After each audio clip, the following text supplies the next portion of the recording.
Welcome to the Weird Works podcast. I'm Dr. Kristy, your host. Join us for conversations about alternative and sometimes controversial healthcare topics.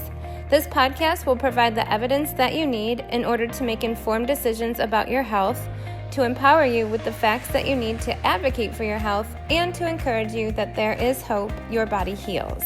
Join us from experts from all things weird, as well as the testimonies of people with stories of radical healing who were once told that perhaps their condition was a death sentence, that they would just need to live with it, or that drugs and invasive surgery were the only answer. Let's get into agreement that if there is something natural and non-invasive that could be helpful, that it could be your first option rather than your last resort. Hey, and welcome to a new episode of the Weird Works podcast. I'm April, and today I am changing the tables, and we are going to be interviewing Dr. Kristy. So, Dr. Kristy, welcome to your podcast. Oh, thanks so much. It's great to be here. Well, we're so glad you could join us. All right, so today we're going to have a little bit of fun, and we're going to learn a little bit more about you. Okay. So it's really, easy to go to your website and read your bio and still not really know who Dr. Kristy is. I'm more than the words on a page. Oh, absolutely. In so many ways. All right. So why don't you tell us a little bit about who Kristy is? Okay, so I always laugh when people ask me this. So back in 1970, and I won't tell you the year. No, well, I got my start like a lot of patients. I think what I, hope for most people to understand is that I've been in a lot of people's shoes. And so what led me on this journey of where I am today as a natural health practitioner and all the different modalities that we bring into the practice is really because I had to figure this out for myself once upon a time and figure out how to heal my own body. And so that began really in middle school, right? So people always think of me as like the bright, shiny, energetic person in the room, but I wasn't always the picture of health, and that could be maybe difficult for people to understand. Okay. So what did that look like? Well, I always loved school. I'm a nerd. You guys know me. I'm a book nerd. And back then, I wasn't feeling great. I actually did miss a lot of school. I had to make up homework. And this was probably even before middle school. Like my mom could probably tell you, I remember days of being out of school long term and having my books at home and assignments and trying to make up. But all the while, I was able to do what I had to do. And luckily school came easily for me. So it really didn't interfere with my schoolwork until I got older and the symptoms got more progressed. And so kind of what happened to me was I was just having a lot of severe abdominal discomfort and pain. And we didn't really know what the source of it was. I was just a nervous kid to begin with. So I think everybody naturally thought well, what's her stomach? And so I went to all these different specialists and had different tests. At first, they kind of write you off until you scream and shout and make a big enough deal, and it kind of goes on longer than it should, especially for kids. Kids shouldn't be sick for long periods of time. So it wasn't until it became alarming to the medical professionals that maybe we really should listen to her and do some additional testing. And so, I went to probably every doctor under the sun. And while I got older and the symptoms got more intense, so did the medical treatments and the studies and the diagnostics as well. All right, so now you're going through this. This is your life. This is your middle school, your high school. You managed to get through high school. And what did you want to be when you grew up? Yeah, so I am the weirdo that knew from an early age that I did want to be a doctor. I probably knew in my first biology class, I was just immediately fascinated with the human body. I thought there was nothing more interesting in the world. And so, I knew I wanted to become a doctor. So all the while my body was failing me, I was studying about all these incredible things that the body was supposed to be capable of. Okay. All right. So you get into college. Yeah, I got through school. I mean, like I said, I still excelled at school and did all the things I had to do. I went to my undergrad at the University of Rochester pre-med, but I had to really steady to get there because there were some finals that I had missed and stuff. But I was in advanced classes. I took college courses. I even got to do this cool program in high school called New Visions, where I had completed all my high school requirements and some college requirements. And I went to a hospital for half a day and I saw surgeries and I saw babies being born and I spent time in radiology and in the blood labs. Like I saw all this incredible stuff firsthand. And so then I get into undergrad at the University of Rochester, and maybe the stress of it, kind of looking back, just pushing my body and not feeling good. And it is intense for, if you have college kids or, you're a college student yourself, that is stressful, like leaving the nest, going out on your own. And then it was kind of a wake-up call to me. Like when I got to college, I was always a great student. I was a straight A student. I graduated valedictorian of my class and all that. But college was a wake-up call because school always came so easy to me. And so it wasn't easy. And then maybe the stress of all of that and kind of intensified my discomfort. And I tried to kind of push through it the first couple of years. But I actually had surgery my senior year of high school. That was my first surgery. So that was one of the things that took me out of school and caused me to have to make up some stuff. And then what they would do every time I had surgery is they would actually put me through menopause. Oh, man. So what does that look like? So putting you through menopause, what did you feel? How did your body react? Like, what did that look like? I felt like a hot, sweaty, irritable, middle-aged woman. Okay. I mean, now, and we help women with all sorts of like hormone and infertility issues in the office. But here I was like a high school and, freshman in college going through it. So my condition, I guess I'll back up and say, was endometriosis. That's what started me on this whole path. And that's probably also why it was so hard for them to diagnose what was wrong with me. Because when you have any kind of abdominal pain, it's not like if you have shoulder pain and you're like, it's right here, or back pain and you can kind of isolate it like it's here. Musculoskeletal pain is like, you pretty well know like where it's coming from. Yeah. But when you have organ type pain, it's just kind of diffuse and it's not obvious like where exactly it's coming from. And so they kind of put me through the gauntlet of all these different tests because they didn't know if it was my stomach or my kidneys or my intestines. And then finally I had to advocate for myself because I noticed that it seemed like with my cycle that it tended to be worse at different times of the month. And that led me to the OBGYN. Mm-hmm. And, they don't prescribe surgery first, right? Usually that's the last resort, or it should be, and that's what we treat our patients. So it took me a couple of years before they would even do surgery, and some of that even had to do with insurance reimbursement. Like, you're not sick enough for them to pay for the tests that you need. But they didn't really still know what was wrong with me, and I was on painkillers. I was on birth control pills to try to regulate the cycle. And I had every test under the sun, blood work and poked and prodded, and they thought, well, since we don't really know what it is, maybe we should open you up and take a look inside. So the first surgery that I had was diagnostic. Like, they did it in the hopes that they would figure out what was wrong with me. Okay. And how did that go? Well, they did. That's when I got the diagnosis of endometriosis. And so for people who don't know, endometriosis means the endometrial tissue is what lines your uterus and your fallopian tubes, like the female reproductive system.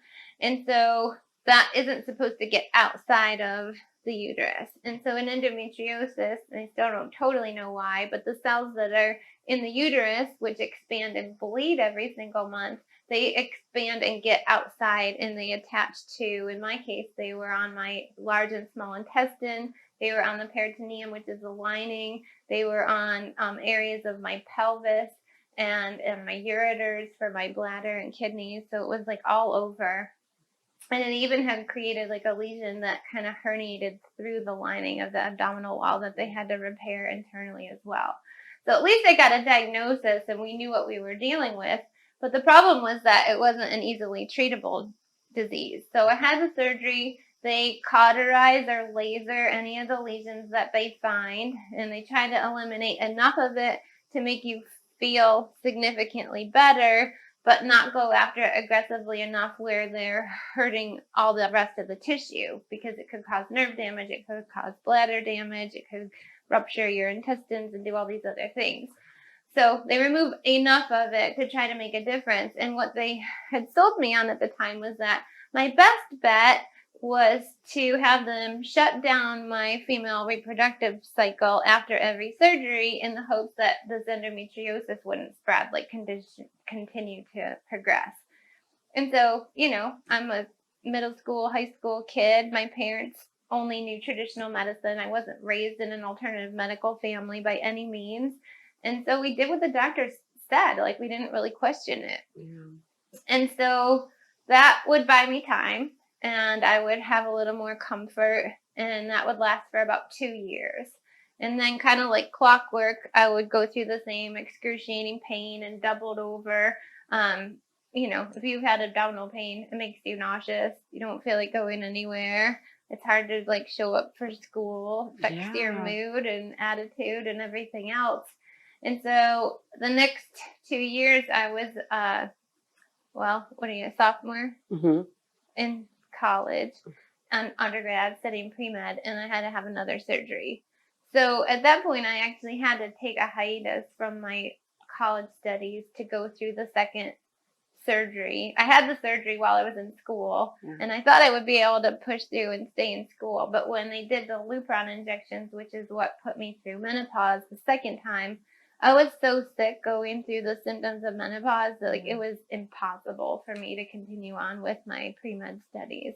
That had to be hugely emotional too, right? I mean, so you're not only dealing with the physical symptoms, but knowing you and not being able to continue and do the things that you want to do on the time frame you want to do it. You had to be dealing with a lot of emotional things as well. Yeah, I don't show a lot of emotion. So definitely, I kind of have to reflect back on that. And of course, it was a super excruciating decision. Even to just admit, pick up that phone and call my parents and admit that, I can't go on, come and pick me up.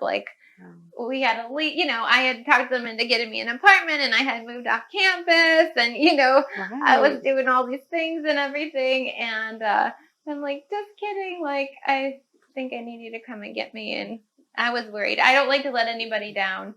I'm not a quitter, so I think it probably did take a lot out of me to just admit that my body was physically incapacitated to the point where I couldn't do the things that I was passionate about doing. So I went home. Okay. And how long were you home for? Well, I will say that I never went back. Okay. Tell us why. Well, it was a retrospective time, I think sometimes when you struggle and you don't get the answers that you're needing, it forces you to look elsewhere. And I just thought to myself, here I am studying to be a doctor and to help people. And now the tides are turned and I'm the patient. And medicine wasn't giving me answers, right? So surgery every 2 years, go through menopause, and I'm at that point, I don't even think I'm in my 20s at that point. And I thought, am I going to do this for the rest of my life? How long are we going to keep doing this? Yeah. And so, I've said this before, but the very medicine that I was studying to become a part of was failing me. And it really made me think about it when I was home trying to heal my body. Am I going to go back? What is health? Kind of where does it come from? I wasn't satisfied, with the answers that I was getting. Yeah. And so I started studying other forms of medicine, somewhat, maybe not at the point because I was going to study it myself, but I was studying naturopathic and herbal remedies and things to just heal myself. And I really got interested in it. I turned my eyes on to there's another whole healthcare system out there. And while I'm trying to heal myself, I became really interested in some of the more natural medicine. And so I thought I was going to go back to school, do naturopathic school at the time. Yeah. But at that time, naturopaths were only licensed in 7 states. And I was I'm young, I need to keep my options open. And I didn't particularly care for any of the states that they were licensed in. And And then I found chiropractic school, which is kind of funny because it was right in my back door. Like the chiropractic school was like 8 miles north of where I grew up on Cayuga Lake in upstate New York.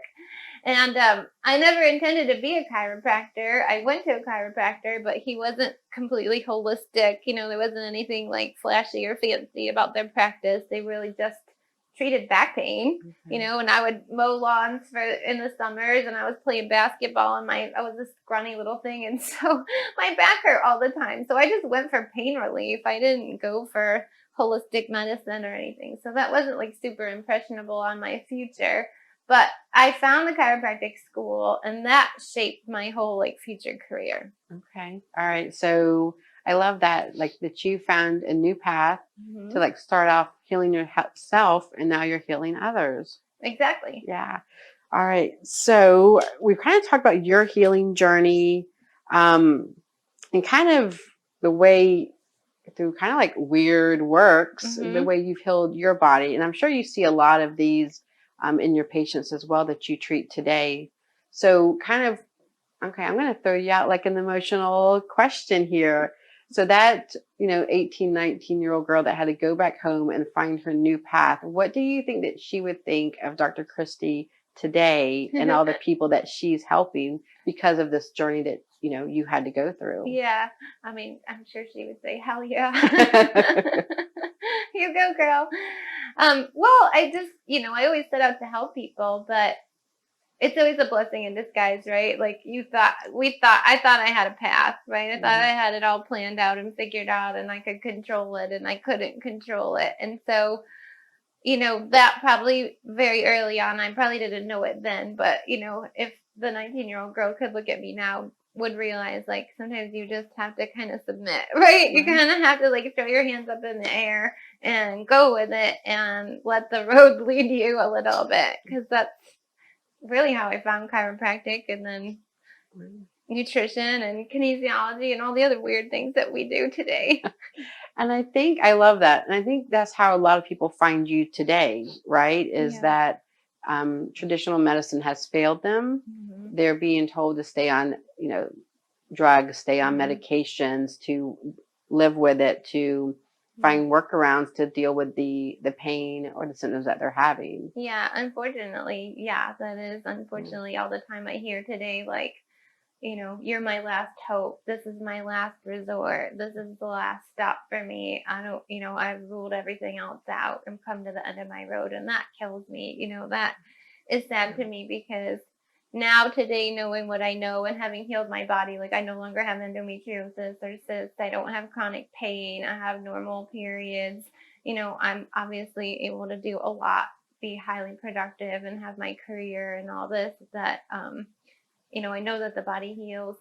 But so knowing what I know today, it kills me when I hear those stories repeatedly, because what we're hoping is that we can get this information out and share our own testimonials and testimonials of other people who have gone through programs like this, to know that like this can be your first stop, not your last resort, right? So if we can teach people that your body can in fact heal, and that there's more to it than just relying on drugs and surgery and accepting sometimes, a death sentence or a long-term chronic diagnosis or long-term use of prescription drugs, or like me, like surgery every 2 years. Like, can you imagine the toll that would have taken on my body if I continued on that path? Like, I can definitely guarantee that if I continued on that path with surgery every 2 years and allowing them to inject hormones into my body and putting me through menopause, there's no way that I would have been able to, succeed and have a, 17, 18-year career in medicine and be the main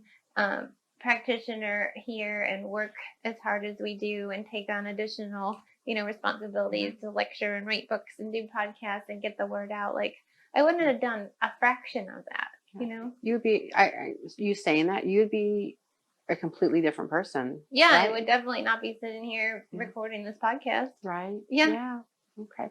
All right. So you kind of mentioned some of the ways that people can find you. And I love that you use these different platforms to try and educate and spread the word and let people know that, holistic care isn't the last resort.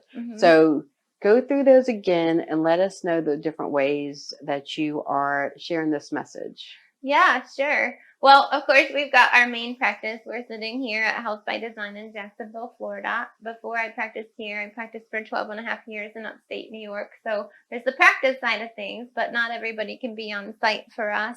And so we are putting all of our curriculum online. We will be launching an online curriculum to put all of our knowledge and programs in an online course platform. So people who follow us across the country can, utilize our knowledge and our resources and tools. Definitely through education, there's a ton of free content. We put it all out there for you guys. We don't charge for it because I hope that you'll find these answers sooner than I did, that your eyes will be open and you'll do some research after you hear this encouraging story, that you'll think differently or not accept less than optimal for your long-term prognosis. So our YouTube channel has education classes from, hormone health, like my story, to digestive health, causes for headache, hormone and infertility, heart disease, everything from keto and intermittent fasting and meal planning and prep, just general healthy living tips and tricks. It's all out there. We've got our social media channels. We're writing a book about how you have written your health ID, like all the things that rolled into how you identify your health and wellness, and kind of challenging that to rewrite it in a healthier format. Of course, the Weird Works podcast, just sharing stories of encouragement, because I'm not here to sell you or plug you, or try to pitch you on becoming a patient. What I need to do is give you the information and knowledge that you can make educated decisions, because if you're only told your entire life that there's only one way about it, you can't take responsibility for what you don't know. And so all I can do is give you knowledge and resource and evidence that there is another way, and encourage you to find it for yourself. I love that. So many different ways to find, more information, and ways that we can either reach out to you or do some stuff on our own. Yeah. And of course, we'll put our contact information in the show notes so that you can reach out with specific questions, message us on our social media. We're here for you guys. We are of service. So whatever we have to do. All right. Is there anything else that I didn't ask you that you feel you should share? I don't know. I just want to share, like, our motto is, there is hope. Your body can heal. And I think sometimes, or a lot of times, with the reliance on some of this fancy technology and traditional medicine, it's easy to just rely on all the technology.